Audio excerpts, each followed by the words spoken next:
It's Breaking the News with Des Clark.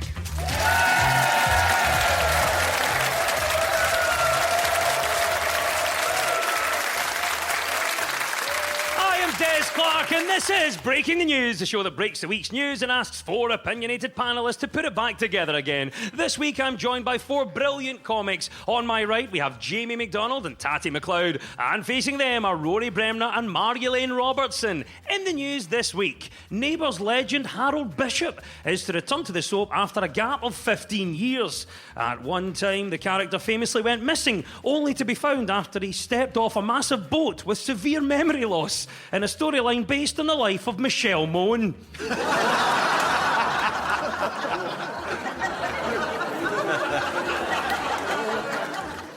A television advert in which Italian nuns are offered crisps instead of communion wafers has provoked the fury of conservative Catholics. It was said to be an unrealistic representation of religious ceremony, especially the part where the nuns were slide tackled by Gary Lineker.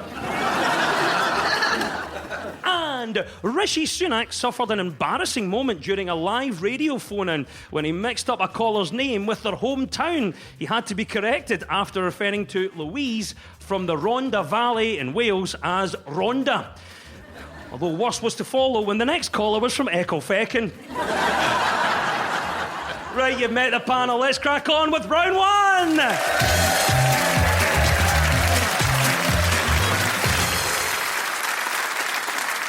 This is the Broken News round, where our teams have to guess two major stories of the week that have been mashed together into one single news headline. So, Jamie and Tatty, can you tell me what this is all about? The European Union's Climate Change Service says last month was the hottest March on ScotRail trains. It's the 10th month in a row that a new alcohol record has been set. Passengers are even more dramatic. But is there any harm in it? Well, there we go. Loads going on this week. An intake of breath from you, Jamie. What do you think our first story is? Well, 8 will be great, 9 will be fine, but it's going to be 10 in a row for hottest months. Bang on, yes. Well done, I'll give you that, Jamie. Yes, figures from the European Union's Climate Change Service, Copernicus, show that last month was the hottest March ever recorded. This comes in the week that a group of Swiss women have won the first ever climate case victory in the European Court of Human Rights. The court said Switzerland's efforts to meet its emission reduction targets had been woefully inadequate. It truly is a landmark ruling, as for the first time ever, some old people are complaining that they're too hot. Oh, well done in giving us the right answer, Jamie. Good on you. So, how concerned are you then about climate change and the changing climate? It's just join the queue, isn't it? Like, I'm concerned about everything now. It's like NHS is down, the war's down. I'm now concerned to flush the toilet in case I meet him again in the beach.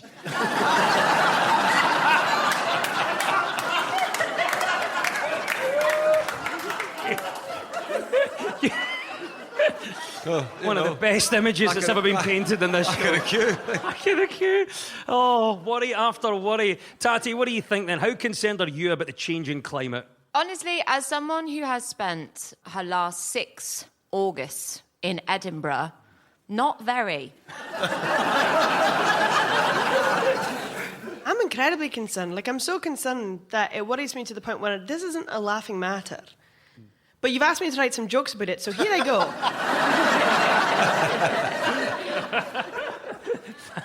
As things warm up, Greenland's going to melt. That meltwater's going to rush into the North Atlantic, destroy the North Atlantic current, and we're not going to get that warm drift of water anymore, and we're going to be plummeted into ice age conditions in Scotland.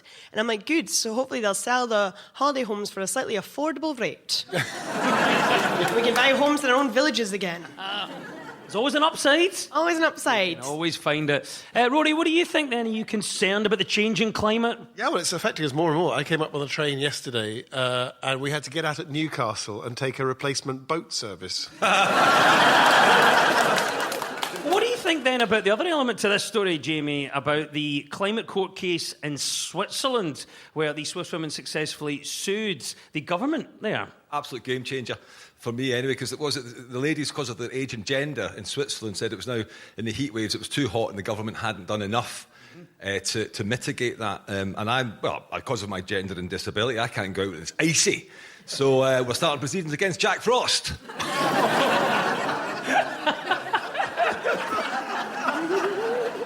The problem with global warming is that it's going to get good before it gets bad. Do you know what I mean? Like, it's gonna feel so good, but you know it's bad. You know, when you're having barbecues in November, like, it's gonna be nice. It's gonna be nice. You're gonna look at yourself, you're gonna be like, I'm having tinnies in the park after work, I'm wearing a summer dress, and get into your flat, you've got like a little bit of freckles on the cheek, you've got a nice little tan, you're a bit drunk from the ciders, and you look at yourself and you think, this is the face of the apocalypse. It doesn't make sense. Sounds great, though. It sounds great. You don't even get that in July. Exactly. Well, what do you think, Marjolaine? There you go. You're in charge of things. How do you go about tackling climate change? I think we can make lots of personal changes, and we should try, but it's really going to be tackled by the big boys, the governments. However, we can keep up with the changes and arm ourselves through the knowledge of folkloric sayings. We just need to update these to fit the new temperatures and world we're living in. You know, like they used to say, ne'er cast a cloot till May is out. Nooch be, March is that warm, wearing clays will do you more harm.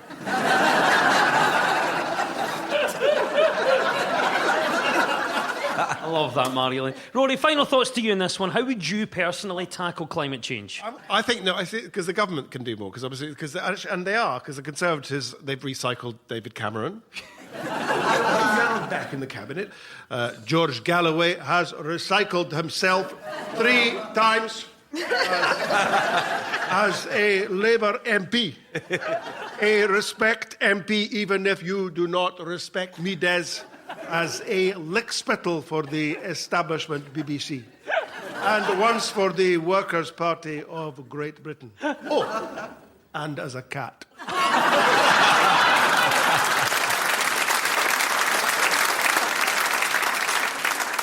And there we have it. Climate change dealt with, sorted. Don't need to worry about that. We can all move on.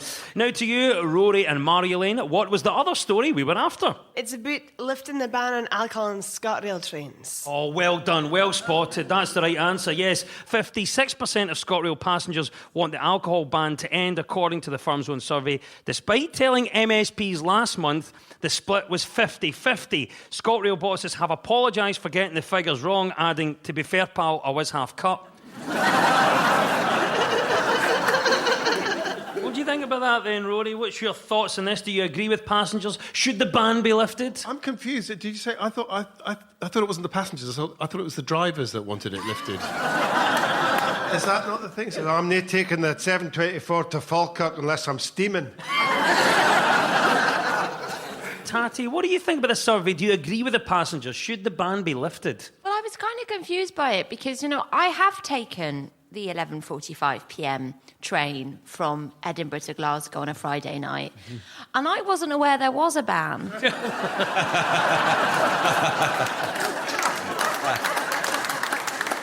But I remember, this is true, this is perhaps before the ban came in, Berwick Station, I was taking a train about 8 o'clock in the morning, and 2 women came in, and they went to the lady and said, can we have two gin and tonics then? And the lady said, I can't serve those before 10 o'clock. And they stormed out, they said, what's this country coming to? I've just never understood this. You know, you go to the airport and you get there for like the 7:20 in the morning, and there's people sitting there at 6:30 in the morning with a huge table of beers. You know, Yeah. That's the pilot. But I know, what is that about? And then if you say, why are you drinking beer at 6:30 in the morning? We're on holiday. Does that make a difference? You know, you're going to lose the rest of the day. Guilty. Never. 100%. So, Marjolaine, what about you then? Obviously, there is an issue, and everyone that uses the rail services knows that we've got a few problems. What, Marjolaine, would you do to improve British railway journeys? I would fix the one problem that I think is abhorrent in the Scottish railway system. And that is? When you're trying to get the old 45-minute train from Glasgow to Edinburgh, you sit down on the train being like, I'll be there in less than an hour. And then a voice comes on the tannoy being like, welcome to the long journey between Glasgow and Edinburgh Waverley. Today we'll be stopping at, and announces every town in Scotland you've never heard of, going right through to Cambuslang, to Uddingston, Bells Hill, Holytown, back to Bells Hill, back to Holytown, Dumfries, Gretna Green, Newcastle, Chessington World of Adventures, Dover, Calais. Istanbul, Constantinople, Byzantium, Rohan. Mordor, Edinburgh Haymarket, Edinburgh Waverley.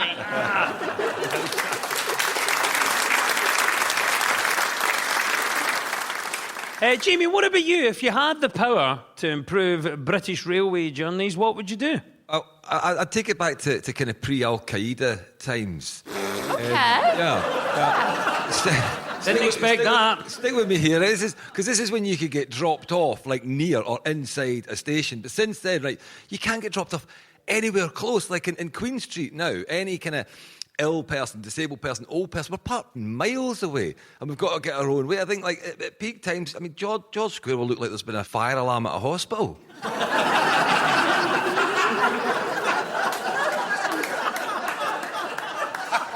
And at the end of that round, the teams are all square.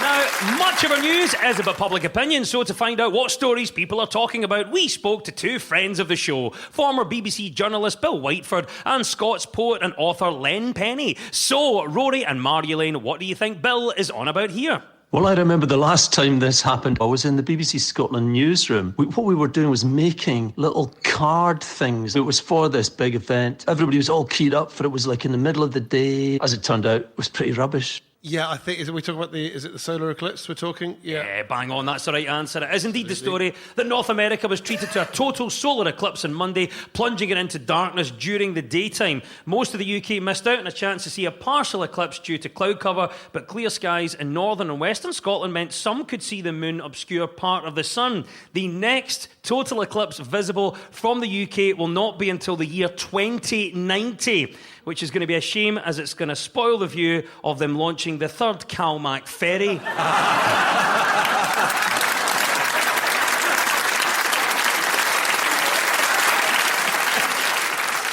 What do you think then? Were you excited about the eclipse? Very excited. Eclipses are a very exciting time for us spiritually. And we're in the middle of eclipse season because we had a lunar eclipse just a few days ago, now in a solar eclipse, and all during a Mercury retrograde, which means that's a very good time for shedding things that no longer serve us. It's not a good time for manifesting, don't get confused. And I like to do a lot of preparation and a lot of different kind of spiritual advances in this time to help with this moment of change. And I love it. I'll tell you who doesn't love it, the tourist I've prepared for sacrifice. If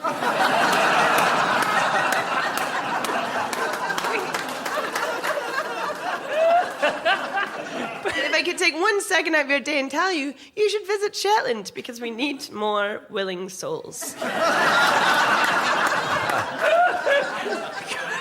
Love that. Jamie, what about you? Were you excited about the eclipse?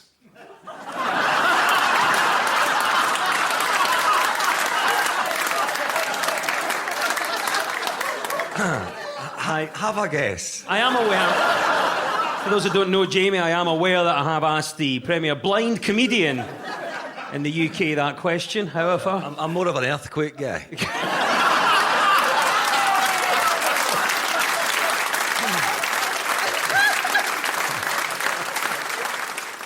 Is that everyone got together, people got so excited about this eclipse. People got together, we're watching it, oh my God, it's amazing. All the scientists talk about it, it's on national news. When there's a full moon and I dance naked on Arthur's Seat, I get arrested. What's that about? yeah.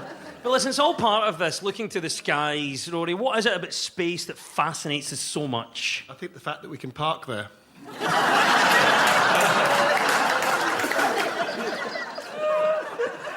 It was such a big event, especially in America. More than 300 couples in Arkansas got married simultaneously as the eclipse occurred. And when daylight returned, only a handful found out they'd married the wrong cousin.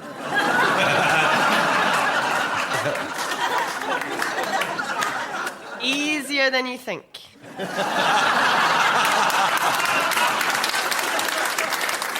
Well done. A total eclipse of the sun is indeed the right answer. Congratulations, right answer from Rory and Marilyn there. Now to you, Jamie and Tatty, it's your turn. What do you think Len is talking about here? Very bold of them to assert that we should take any kind of direction from 250 years ago, considering women couldn't vote back then. When I eat dinner, my elbows are exactly where they should be, which is resting on the arm of the couch. So what might be considered really polite to someone can be the height of rudeness for someone else. Something to do with table manners and young people.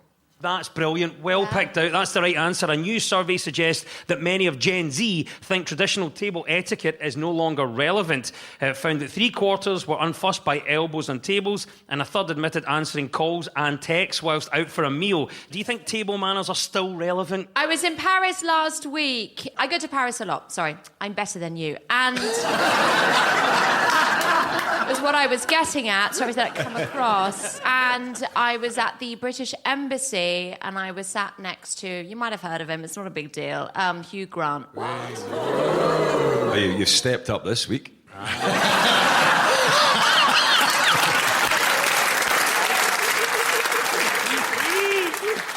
I sat there, and they had 4 forks and 4 knives. And I thought to myself, these can't all be to use to eat. Like, how does this work? And then I realised that, yes, some of them were to use to eat food with, and the others were there in case you get so bored you want to kill yourself. Well, you were sitting next to Hugh Grant, so you could have had fork weddings and a funeral.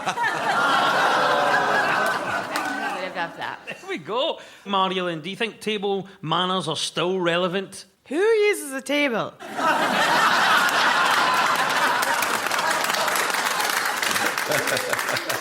I think there's too many rules, and they always had this horrible, colonial air to them. Like in Shetland, what you traditionally did was the meal was made in one pot over the fire. It was served in a truncheon, which is a large dish that everyone would eat from at the same time, and you'd use bread to mop it up rather than your forks and knives. And this is how we did things right up until 1972. What do you think then about Gen Z? They're being blamed for all of this. Do we give Gen Z or Gen Z, do we give them a hard time? No, because the thing is, I actually think that we've given all younger generations a hard time. The difference is now is that we hear them more talking about it. You know, back in my day, you get given a hard time, you go and write about it on MySpace and no one would read it. Now you get given a hard time, you know, they're filming themselves and then they're on Lorraine and they're talking about being discriminated against for having their elbows on the table. Next thing you know, they got a book deal.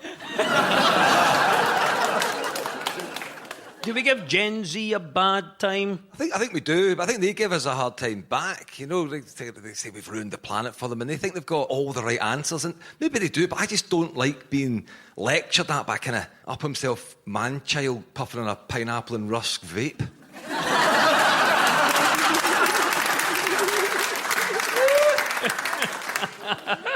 Do you remember that Monty Python, the Yorkshire sketch, where I said, I used to have to get up at 5 in the morning, I had to walk 50 miles, and I'd have a lump of coal to eat in the evening. So Gen Z, that would be the other way around. But he said, you know, I used to leave work at 4:30 on the dot, no matter what needed doing. You were unlucky. I'd knock off at lunchtime, have an Aperol spritz, spend a couple of hours on my socials, then watch Netflix. Oh, really? You had it so tough. I left work before I even got there, went back to bed and played Candy Crush and ordered a Domino's.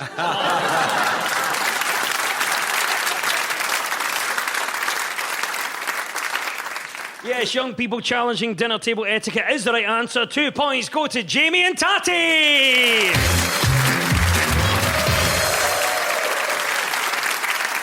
You're listening to Breaking the News from BBC Radio Scotland with me, Des Clark. Now, this round is all about who's in the news. I will play you a clip of a mystery person. All you have to do is tell me who it is. So, Jamie and Tatty, you're first this time. Who is this? I think to some degree I was born this way, but even in happy moments when I was a kid, it just feels like there's just a rage of forces in my mind constantly. Is that Elon Musk? Yes, well done, Jamie. Right answer. Of course, that is Elon Musk. Musk has predicted that artificial intelligence will be smarter than the the cleverest human within 2 years. The chief executive of Tesla said the milestone could be reached as long as the supply of electricity and advanced chips could meet the demands for training and technology. What do you think then, Jamie? Do you think Elon Musk is right? Probably. I mean, it's the cleverest guy next year. I mean, it's outstripped me now. But who is the cleverest guy? And is there going to be a test? AI is not going to win on everything. It might win at chess. Yeah. But, high fives. I bought his Starlink last week, which is a satellite that picks up the internet that is invented by Tesla. And the reason I bought it is my mum lives in the middle of nowhere and she can't get internet. And I bought this thing and I've never hated something more. And you know why? Because it's bloody good. Bloody good. And I wanted it. And it's like that really awful thing when you know a guy is such a bad person, but he's so good in bed. And, it's that. I don't think he's right about this thing.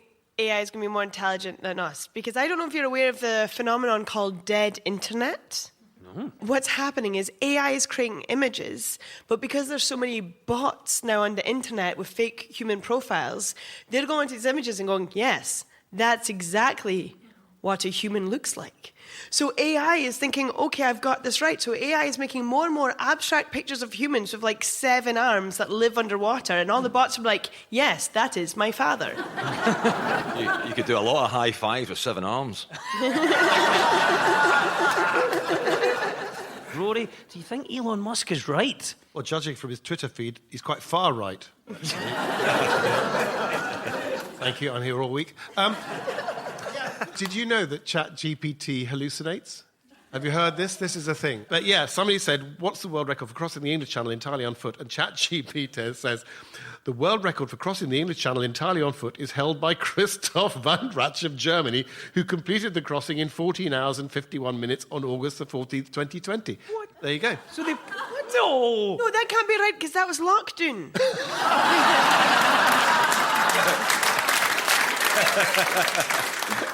Oh my goodness, that's hilarious. Do you think Nigel Farage has heard this and started freaking out? No. Walking over. It's bad enough that they're coming by boats. If they start walking, we're really in trouble.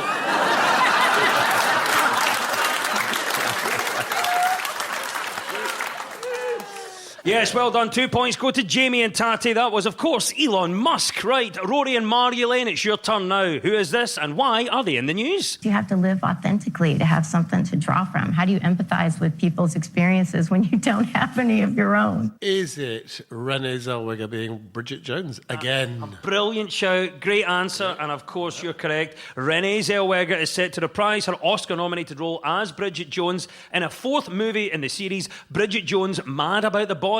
Set for release on Valentine's Day next year, the much-anticipated sequel will also see Emma Thompson and Hugh Grant return to the series. I wonder if anybody in the panel's met Hugh Grant. Could ask him about it. Yeah. What do you think then? We heard from Renée Zellweger, Marie-Elaine. Are you surprised to see Renée return for a 4th Bridget Jones film? We keep seeing this now in Hollywood. You keep getting these franchises made of films. Like, how many Star Wars films do we have? Star Wars film after Star Wars film. Or Fast and the Furious film after Fast and the Furious film. So am I surprised that we have a 4th film about a woman in her 50s? I am. Tati, what about you? Are you surprised to see Renée Zellweger return for a 4th Bridget Jones film? Obviously not. Hugh told me all about it the other week.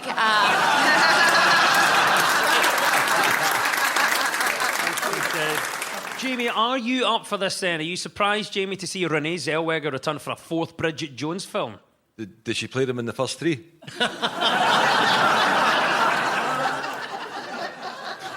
Well, also, she wouldn't have a diary now, would she? I mean, she'd have a blog or a WhatsApp group or a podcast. Even just saying that, you just know that's going to happen, isn't it? Last night, I was like, how would you modernise a film for this day and age? I'm like, oh, of course, you'd get AI to write it. So I asked AI to rewrite the original Bridget Jones diary, and this is how it starts. Interior, dairy farm. Milking parlour, day. Bridge Jones, a passionate dairy farmer in his mid-40s, meticulously tends to his cows. He wears a weathered hat and a warm smile as he works. Bridge Jones says cheerfully, "All right, girls, time for your morning milking." The cow slows softly in response as Bridget Jones begins the milking process. It was only after this did I realise I misspelt Bridget Jones's diary as Bridge Jones' diary.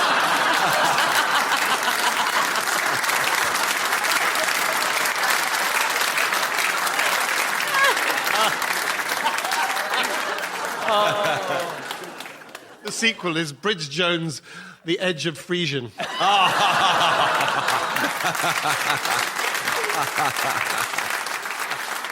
Well done. Renee Zellweger is the right answer, and 2 points go to Rory and Marie-Elaine.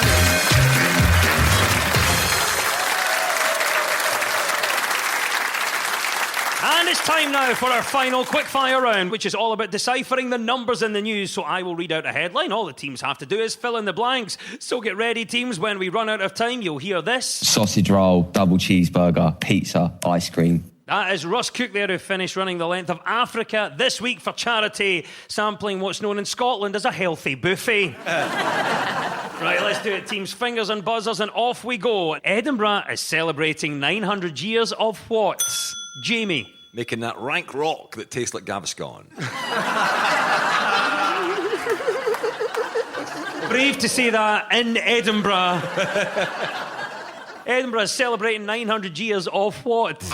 Marie-Elaine. Work on the Edinburgh tram. Edinburgh is celebrating 900 years of what? Tatty. Winter. Edinburgh is celebrating 900 years of what? Rory. Thinking, well, at least we're not Glasgow. Edinburgh is celebrating 900 years of what? Rory. St. Giles Cathedral. That's the right answer. Well done. Sausage roll, double cheeseburger, pizza, ice cream. Oh, there we go. That's our klaxon. Russ has cooked. It means it's all over. And at the end of the quiz, our winners this week are Rory Bremner and Marie-Elaine Robertson.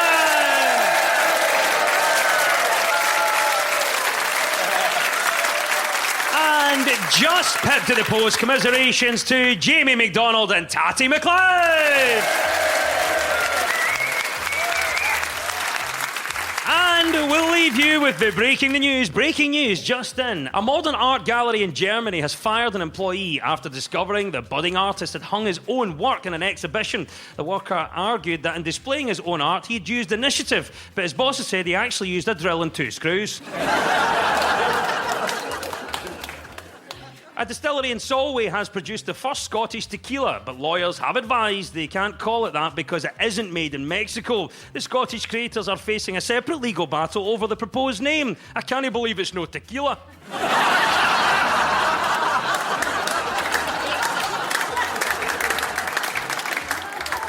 And new tours of Balmoral Castle, which allow people to see parts of the royal family's private home for the first time, have sold out in a day. The tours in July and August cost £150 with afternoon tea. When staff at Edinburgh Castle heard what Balmoral is charging tourists in August, they just muttered, amateurs. The news is broken. I've been Des Clark. Goodbye!